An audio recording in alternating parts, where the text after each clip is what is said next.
The Safeguarding Children Competency Framework is a framework that was sort of created so that people didn't have to sort of every 3 years do exactly the same training. It was a way of acknowledging that it's not just about training, and also acknowledging that just because you've been on a training session doesn't necessarily mean that you're competent in safeguarding necessarily, because you can sit through a session and have no contribution and not take away anything from it. So that was kind of the reasoning behind it, and then it was reviewed in 2022. And what we're going to do is we're going to look at what the competency framework says, how to use it, and how to evidence the competencies. So how can you use it in your work environment? So this is what it looks like. It's a bit blurry, actually. It's not a very good photograph, but it's and actually we don't really use hard copies of things anymore, do we? But it's on our websites, and I've put a link there at the bottom of the slide, and you will get the slides. And it's for use by everyone who works or volunteers with children, young people and their families, or who is responsible for improving their outcomes. So that includes people like the adult workforce, because they might actually contribute to assessments, staff that work in those services that are across, supporting a whole family approach, so people who perhaps work in districts in different sorts of areas, and then other individuals who offer a service within their community, such as housing maintenance staff, receptionists of community sets, so people who come across people who are coming in for help and they might see something. Because we do know that in the Victoria Columbier case, we know that I think it was in housing and in the doctor's surgery. Oh no, the doctor's surgery was baby P, I think. But in housing in Victoria Columbier, they were concerned about her behaviour, and actually the person did refer it onto her sort of manager, and then it wasn't taken any further because they didn't really know, what to do. It's quite a long time ago, so it's 2000 that happened. So it was a long while ago. So a lot's changed since then.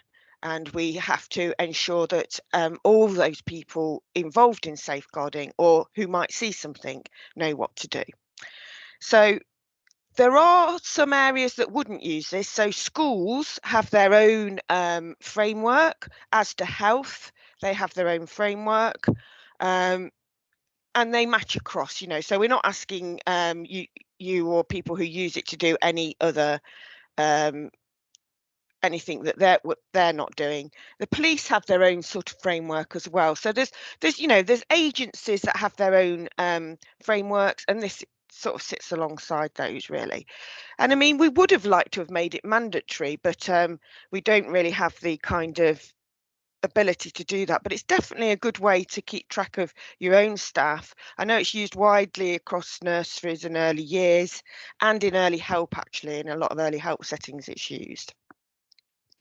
So the whole sort of point of it really is there's quite a lot of, if you like, self-determination about it. So it's not us as the safeguarding children's partners saying you must do this, you must do that. It's saying actually what is it you need in your environment to make sure that your staff have got the right sort of level of knowledge around safeguarding. So the content of learning opportunities should be proportionate to the individual's roles and responsibilities in order that it's relevant and meaningful. And I'll keep coming back to that because it does make a difference about what we mean. So if you are in an early years setting, for example, and we're talking about child development, I'd expect you to have quite a high level of understanding of from babies to 4 or 5 years old, through your own framework of those child development stages. Whereas if you're a housing officer, I wouldn't expect you to have that level of understanding, but I would expect you to understand that babies should be in an environment that's sort of quite nurturing, that the way that the parent behaves with that baby should be in a loving sort of way. So picking up sort of broader sort of aspects rather than specific things. Okay, so this is in the document, this flow chart, and it says, first of all, read the competency framework. It's not very long. It's quite easy to read, I think, and it's quite accessible. So read it, and then think about how many of the competencies reflect the role that you're doing. So there's 34 competencies overall. I say that, and then I can never remember it's 32 or 34. But anyway, we'll find out because it's on the slides. But identify which competencies reflect the role, responsibilities, and duties of the individual. A manager or individual is able to select any competencies additional to the core competencies that are relevant to role. So what am I talking about? Okay. Everyone who has contact with children must meet the core competencies, and the core competencies are 1 to 5. So we used to have more in these core competencies, but we realised that there's quite a lot of people who work in the sort of broader services that aren't really sort of working with children, but they do come across children. And for us to expect them to have a much bigger knowledge wasn't appropriate. What we really want them to be able to do is recognise signs and indicators and know where to report them. So we've kind of narrowed down what those core competencies are. But if you actually work or volunteer within the children's workforce, then you must demonstrate at least competencies 1 to 10. So that's how we've split it up. Okay. And these are the first 5 competencies. So consider the daily lived experience of the child or young person and place them at the centre, listening to their voice, working out what they're trying to communicate, and never losing sight of their needs. So that's about the voice of the child, the lived experience of the child. So we say that because we know that some children don't communicate verbally, they might be too young, they might have disabilities. And it's also to recognise that some children don't have English as a first language either, so they might be trying to communicate in a different way. And we know that behaviour is a way of communicating as well. Know how to recognise possible signs and indicators of abuse and neglect. So there it is. That's the key thing. We want you to be able to recognise signs and indicators of abuse and neglect. And then if you have recognised a sign or indicator, or you're worried about something, what do you do with that information?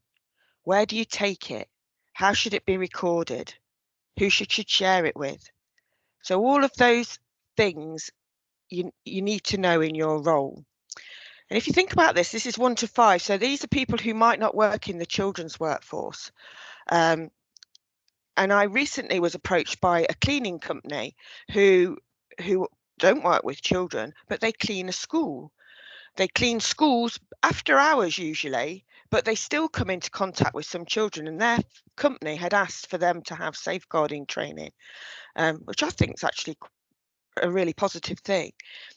And we were looking at these and I was thinking, are these too complicated? But it was really good to talk through and realise that actually these are essentially what we need, because for them, if they are worried about something around a child, it's not really much point in them reporting it back to the cleaning company. What they really need to do is report it into the school.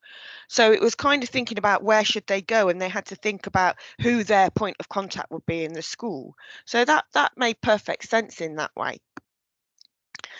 And then it's not only what to do with the information, but it's understanding the importance of sharing information, because there might be reasons why you might not really want to do that.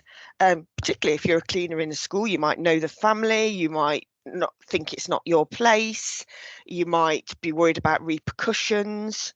So it's about explaining to people that if you are worried, you should share the information, and that there shouldn't be any barriers to that. And also that you can share information around safeguarding. So without the consent of other people. So it's about, as a professional, we shouldn't do that. But if we're working in a role we're worried, we can share that information with somebody appropriate. And that's a perfectly legal and legitimate thing to do around information sharing. So people quite often worry about that. And then be persistent in your response to safeguarding needs. Notice, check and share, and apply professional curiosity. So if you've referred it into your manager and they've dismissed it, or your designated safeguarding lead, they've dismissed it, what do you do then? How do you pursue that? So to think about that and whistleblow as require. So these are the kind of core things that we want people to know and be able to respond to. So then we have people who work in the children's workforce. And these start with that you'd have a better knowledge of how to respond and communicate with children, young people or adults when they might be trying to tell you something. So it's that greater level of knowledge around how to communicate with children. So I think that's fairly understandable if you're working in that role. Understand what might make some children more vulnerable, taking into account diversity and difference and promoting equality and inclusion. So thinking about why you might be worried about that child and why that child might be vulnerable to abuse or neglect. Have knowledge of safeguarding legislation, statutory and non-statutory guidance, as well as other safeguarding bodies, agencies appropriate to role, such as the Safeguarding Children's Partnership. So that doesn't mean to say that you have to know everything about chapter and verse about, you know, the 1989 Children Act, working together, but it does mean that you need to know in your role what you need. So if you've got a safeguarding policy, which you should have, obviously, you need to know where that is. You need to know what it says and what your role is should there be a safeguarding issue.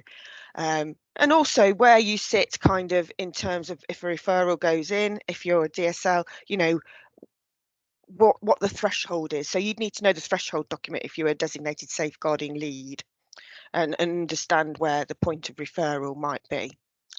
Have an understanding and awareness of the ages and stages of child development, including those children with special educational needs and disability, to identify and acknowledge changes in behaviour as a possible indicator of abuse. So we do expect people to understand about the stages of child development when they're working in the children's workforce. And there's some really good documents around about that as well, particularly from research in practice. And understand that safeguarding requires working effectively across teams, different agencies and professions, as well as with children, young people and families themselves. So safeguarding is everybody's business. It's not just that you make a referral into social care and your role is finished, or into a different service and your role is finished. It might be that you're involved all the time and that we have to work together and we have to share that information appropriately, but around safeguarding with other professionals so that we can all build that picture of what might be happening for the child. Okay, is everybody all right with that so far? Yeah, lovely. We're going to look at an example of how we can evidence some of these competencies, because obviously you might be working in an environment where you don't really want to use your safeguarding knowledge because you don't want to be confronted with a safeguarding problem, and it might be that you still want your staff to be able to demonstrate that they can meet the competencies. So you perhaps need some sort of way of doing that. And so I'm going to show you a film which you may have seen before. It's actually a Nottingham film, and it's about bruising on babies. So let's just have a look. It's a really good film. If you can't hear it, tell me, because I think I've pressed the button, but let's see. It's about just over 3 minutes.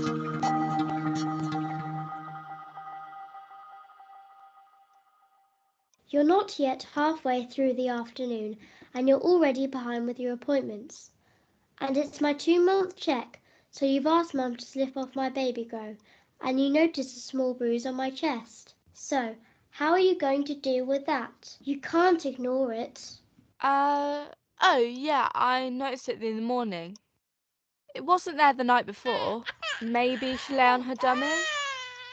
You're not going to accept that, are you? I can't even roll on my own yet. How am I supposed to have given myself a bruise? It was probably George. He can be very boisterous. Oh, the story's changing now.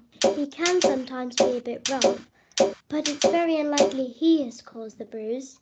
And if he had, surely Mum would know. She's always crying for no apparent reason. It's only a little bruise. Happy now? Come on, professional curiosity is required. Challenge her. You're saying I've hurt my baby. I know it's not easy, but you've got to keep me safe. It's your professional responsibility, and any reasonable carer will understand this. It's extremely rare for immobile babies to bruise, and a bruise must never be interpreted in isolation. At the very least, any explanation needs to be clear, consistent, and plausible, and in keeping with the baby's developmental ability. There should be a clearly remembered significant event and appropriate parental response. It is very unlikely that normal activity and play will have caused bruising, including rough handling by parents or siblings. A holistic multi-agency assessment must take place to consider non-accidental injury. If you have any doubt, you must inform parents and make an immediate referral to children's social care. Okay, I'll stop it there because it's about thinking about what we've seen around the baby being bruised. So this is about bumps and babies, and we know that a bruise on a non-mobile baby is something that we're very concerned about, and as it said there, it's not very likely to happen through rough play. It's not very likely to happen, so it's something probably a bit more sinister if there's a bruise there, unless you've seen it happen. Perhaps the other child has hit the baby with a toy or something, a heavy toy, dropped a heavy toy, so that would be something that you might have seen. But if you haven't, we'd be quite worried about that particular situation. So okay, let's think about how it would fit into our competency framework. So if we're thinking about the daily lived in experience of a child, you know that in your role that children who don't cruise don't bruise. This is knowledge you have. So you're considering how the bruise has got there. So you're thinking about what they're trying to kind of communicate, and you're not losing sight of their needs. You know that this could be an indicator of abuse because you know what abuse and neglect are. Again, babies who are non-mobile don't bruise. In terms of knowing what to do with important information, as a worker, you can have a conversation with a parent and or pass the information on to your designated safeguarding lead. I know in some nurseries they have sheets, don't they? They have sheets that they fill in about concerns that would safeguarding kind of sheets. That's a policy that I've seen away. So they have a way of working that makes sure that that goes straight to the DSL, and then the DSL picks it up and works with it. As a DSL, you can have a further conversation with a parent and pass the information to social care. Record this according to your safeguarding policy. So there we have, you know, what we should be doing. And then what do we do with that important information? So as a worker, you tell your DSL, but also where appropriate, make the parent aware of your concerns. That might be for you to do, that might be for your designated safeguarding lead to do. As a designated safeguarding lead, you'd make the parent aware and you'd make the referral using the MARF, which is our multi-agency referral form. I should have actually written that in full. So we have as a designated safeguarding lead, you would know how to use the multi-agency referral form and when thresholds have been met, but we are very concerned about bruises on babies. And part of the reason for that is because when we've had child safeguarding practice reviews, so where a child has been harmed or seriously harmed or killed, we would do a review of what's happened, and quite often we find that bruises in babies have been missed. So there's been a bruise earlier on and it's been kind of dismissed or explained away, you know, like it showed in the video, and we haven't pursued it, and then the baby's presented with much more serious injuries not long afterwards. The worker should be persistent when asking the parent about the bruise. Tell them that they aren't giving clear messages and that it is concerning, and you will pass the information on to social care. So that's being persistent. It's also explaining why, isn't it? Because I think, the parent has a right to know why you're sharing that information, and it's because she cannot provide a persistent explanation. She's become upset. She's said, first of all, they've rolled on their dummy, then it could be the other child, and if it is the other child, why aren't they supervising the baby and the child together if she knows the child can be boisterous? So you've got concerns about supervision of the baby at the very least, and then potential physical abuse as well. Okay, so how to respond and communicate with children. In that little clip of film, you can see in your role with working with infants, you will understand their behaviour and differences in behaviour better than most. You will also know that a bruise is very concerning. So if you are working with babies, you're probably very familiar with how babies do behave, typically, how they develop. So you're an expert in that age group potentially, and so you'll know that if you see a bruise and how a baby responds, you'll know that to pick up signs of that. So where you see a bruise, you would be very concerned. And then in terms of understanding what makes children more vulnerable, we know babies are a more vulnerable group. In fact, babies are the group of children that are most likely to be killed through abuse and neglect, in the sense that they're the biggest group of numbers that are killed. Babies under 1 are killed by abuse or neglect. So what is the knowledge of safeguarding legislation that is demonstrated by that bit of film? So it's knowing that you report it to your designated safeguarding lead, or that if you are the designated safeguarding lead, that you make the referral because it's in your safeguarding policy. If you're a designated safeguarding lead, it'd be know how to use the MARF, the multi-agency referral form, and how to use the threshold document. Ages and stages and child development. So child development is part of the early years framework, and so you'd know that a pre-mobile baby should not have a bruise. And then for number 10, you may need to liaise with other staff in the room if have they seen the bruise happen. So understand that safeguarding requires working effectively across teams, different agencies and professions, as well as with children, young people and families themselves. So quite often we have nurseries with baby rooms. So you might talk to the other staff within the room, you might talk to your DSL, you might talk to the parent, depending on role. And it would need to be referred to other agencies to investigate and explore, and then they would gather evidence. It might be that this is referred in and then we find out that there's been a domestic abuse incident in that home through sort of the police telling us that they've been called out in that home, sorry. So there's lots of ways that we can gather evidence and show that we've met the competencies. So you could use that clip of film to show what competencies have been met.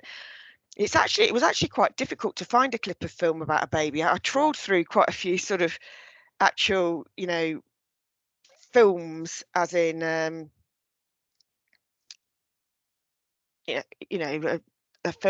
feature film that you'd see, but where they'd got sort of babies, but there wasn't really anything that I could just find that was appropriate. So I had to use a sort of, one that had been developed specifically for safeguarding. And there are a few other ones, but they didn't have, there weren't babies in these ones. But Haringey, and I've just left this in with the link. Haringey have a series of 5 What is Safeguarding films, and they're about children's and adult safeguarding. And I'll just show you a little clip of this one, which is also useful to use. It's not about babies.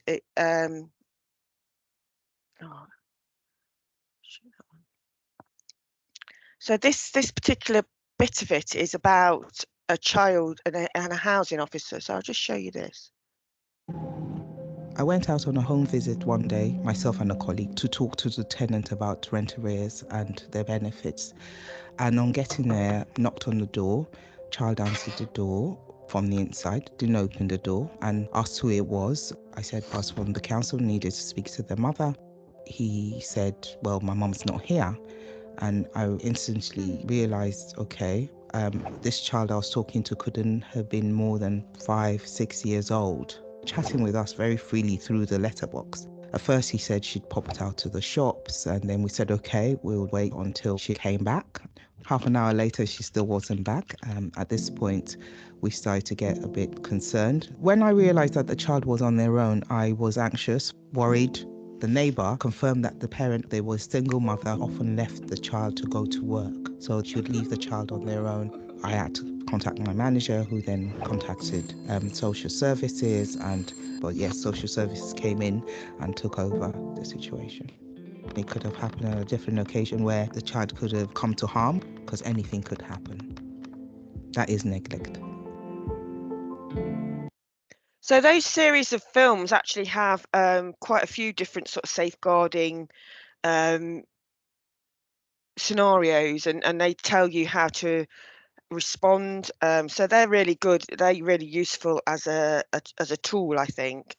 And I've left the slide in which says what's covered by that particular bit that I just showed you. Okay.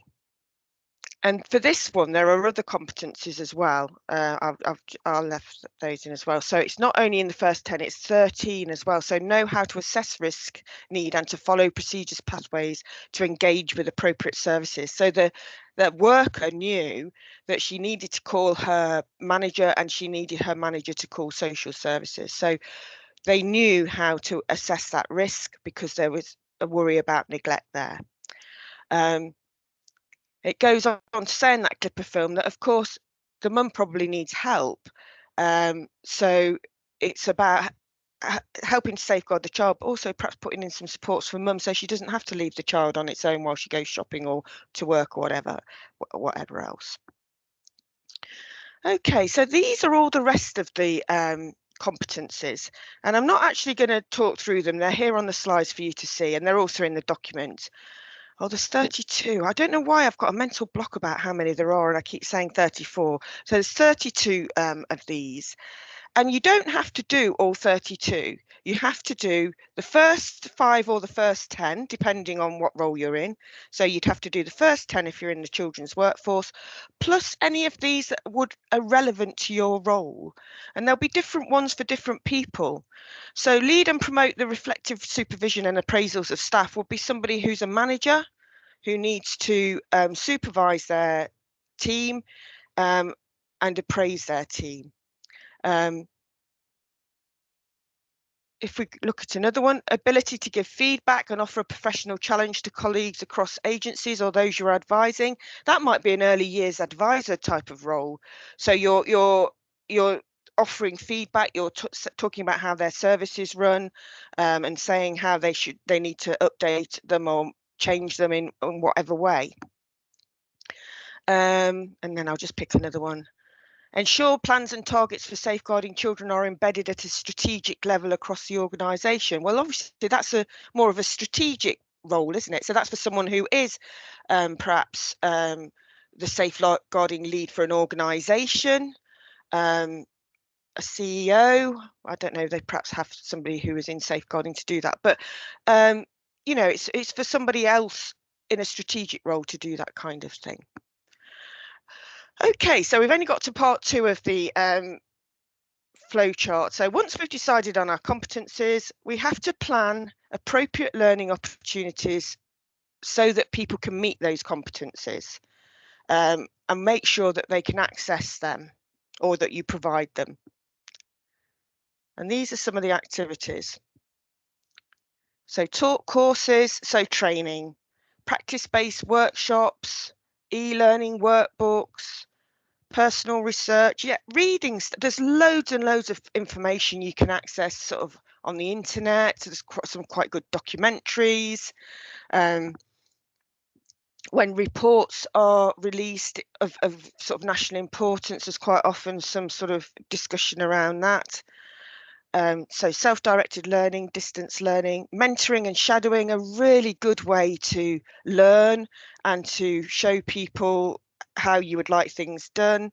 It might just be that they come to a meeting and present in the meeting, and that you talk about it afterwards to see what's happened and if any of the competencies have been met. It might just be about recognising some vulnerabilities, so that you've recognised, actually, yeah, that could be an area that we're concerned about. Reflective supervision. I know not everywhere has all of these things, but these are ways that you can. We have regular briefings. When there's a child safeguarding practice review, they have to be published. Sometimes they're published anonymously, but what has to be published is the learning. So you should be aware of the learning. They're published on our websites. They're also published on the NSPCC repository website. The safeguarding adults reviews, sometimes they involve children. And then there's domestic homicide reviews. Again, sometimes they include children. So where they do, we usually try and share that information with people, so that sharing the learning with people. It might be some formal education, a qualification, peer reviews or case conferences. Yeah, learning and knowledge from previous qualifications. So we know that people come into the workforce with qualifications, and it might be that there's something totally appropriate that you can pull from there. In terms of training, we have a multi-agency safeguarding children training programme. At the bottom is the link to all of our events, but I've just picked out some there. That there's one on Monday about parental conflict. There's training around the MARF. So if you're a designated safeguarding lead, that's really good training to go on. In the Festival of Learning, again on Monday, there's one about trauma. Hidden Sentence, we've got a series of workshop. They're the same, but we've got several of them around parents in prison. So that might be something that is really sort of relevant to you in your role. And then we've got the sort of core awareness, which is just the core essentials of what you need to know in safeguarding. And then we have designated safeguarding lead training as well. So we've got a whole series of events. Oh, excuse me, I do apologise. You can use a 7-minute briefing, and I think I've got an example. So Grace, that's there. Let me show you that. This is what a safe 7-minute briefing looks like. It's like one side of paper, and one side of yeah, and it talks about the key factors in a case or about a certain thing.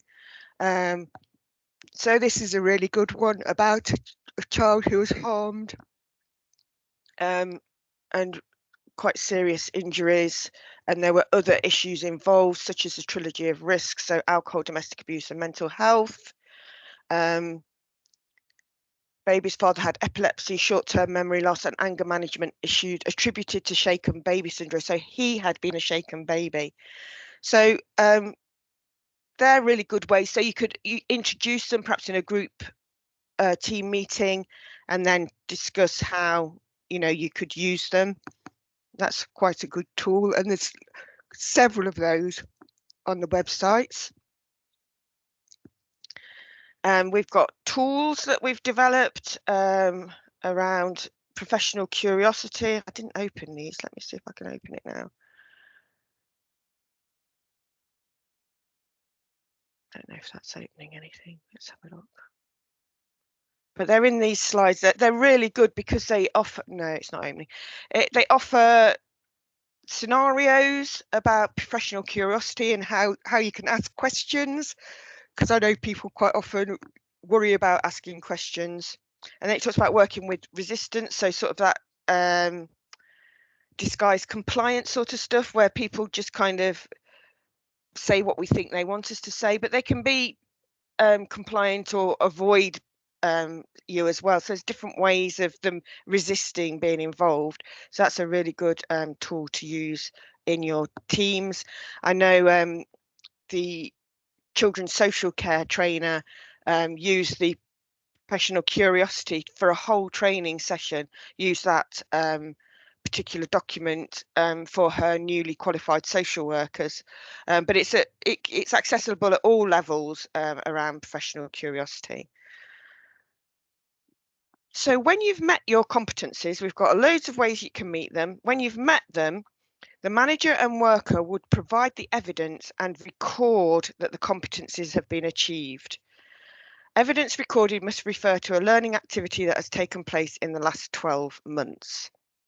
So we want it to be fairly current. So we want these sort of recordings to be a sort of live document that if you have regular one-to-one meetings or team meetings, you can pull out and look at in your team meeting to see if there's any gaps or if you've learned anything. Some agencies have supervision, most places have yearly appraisals at the very least. So it'd be part of your normal kind of processes. Here I've just put some of what we think that designated safeguarding leads should know. So number 11 is understand what to do if your referral is not accepted and have knowledge of the thresholds for access to services. So you can meet this by reading, by going to the MARF training, and by perhaps having some peer group discussions or sector forums. I know they can often provided by your early years liaison people in the local authorities. You need to ensure that your staff have appropriate understanding, knowledge and skills in relation to safeguarding and child protection according to their role and can act and escalate any concerns. So your agency should have a safeguarding policy or procedure that all staff are aware of and know what to do. And I did go into a nursery. I'm sort of talking about nurseries and early years a lot because it's about bumps and babies. I appreciate you might be in a different role, but you know, all these things hold similar for safeguarding. But I was in a nursery delivering some training, and they'd got a safeguarding policy, and it was clearly there, evident on the notice board. It was pinned on the notice board, but the staff in that room didn't know what that was. So the staff on the training didn't know what that was and didn't know why it was there really.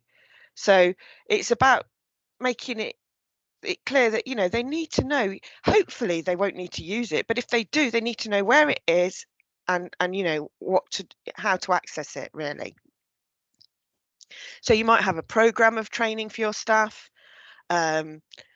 We have a children's home that regularly kind of says, I've got these new staff who need this, this and this. We've got a child with this particular situation, so we'd like some staff to go on this training. So they have like a clear program of who's done what, when and where. You might have individual training records for staff, and you could have service or team meetings that look at scenarios. What would you do? Scenarios are a great way of learning. What would you do in this case? What do you think should happen? Who do you think should be involved? So they're great ways of sort of people talking about safeguarding and what they might do. And then another one for a designated safeguarding lead, recognising the role of other agencies and their limitations as well as your own. Because this is something that we find in our child safeguarding practice reviews. We find that people sometimes don't understand what the role of the other agency is. So you might say you've got parents who are involved with Turning Point, which is our drug and alcohol services. But what does that actually mean? Because you can make a referral to Turning Point. If the adult doesn't choose to work with Turning Point, then nothing's potentially happening. So you've made the referral, or a referral's been made by somebody, but nothing's happening because that adult is not engaging with that process. So you need to be, or it might be that they're attending sessions, they're on a drug reduction type of program, it's all going very well. So you need to understand what is it that's happening with the other agencies that are involved. It might be that a referral's been made to CAMS, so the Child and Adolescent Mental Health Service. But again, there's quite a long waiting list. So while they're on their waiting list, they're triaged usually quite quickly and then might need a specialist service. What's happening to support that child while they're on the waiting list? And again, the child can say, I don't want to speak to you, I don't want to work with them, I don't need that service. And so then nothing might be being done. So it's about knowing what other services do, their boundaries, because you'll have boundaries in your agency. So what are their boundaries? And networking is a great way to do that. And inviting speakers in from relevant agencies. A lot of places will happily come and talk to you about what it is that they do, and also what they what they can't do. It might not be part of their commission as well. So we commission a lot of services. So if they're not commissioned to do that piece of work, even if they've come across it, they might not be able to manage that situation. And then sort of the fourth one that we suggest that DSL should do is ability to work with children and families where there are safeguarding or child protection concerns as part of a multidisciplinary team when assessing a child. So as a designated safeguarding lead, if you made that referral in, you're likely to be part of the assessment, or information from your nursery is likely to be part of the assessment. So you need to be involved in that. So knowing how to do that, previous learning would be helpful. Mentoring. So this is ideal if you've got a colleague who's attended these meetings before, then you can mentor them, and it can be demonstrated through your role. That's another way. Discussions around what you've done in your work is a brilliant way to just evidence competence, through just talking about what you've done. What do you think should have happened? Did you think that was the right thing to do? So lots of different questions you can ask staff.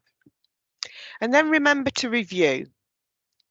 So we'd ask it to be updated or reviewed at least annually. It does say a minimum of every 3 years, but we'd like the learning to be sort of annual at least, really. So it can be part of a annual review of a worker, performance development review, or team development day. We say 3 years because really every 3 years you really should be doing some sort of multi-agency training of some sort. But in between that, you can have lots of different ways. I think in some areas, it might even be nurseries, that they have to do actual training every 2 years. So there's different requirements for different sorts of agencies. But there's other stuff that you can do in between to keep the level of knowledge of your staff and you quite high, by accessing lots of other materials, resources, some of which are provided by the safeguarding partnerships. Okay, so that was a bit of a whistle-stop tour of the safeguarding competency framework.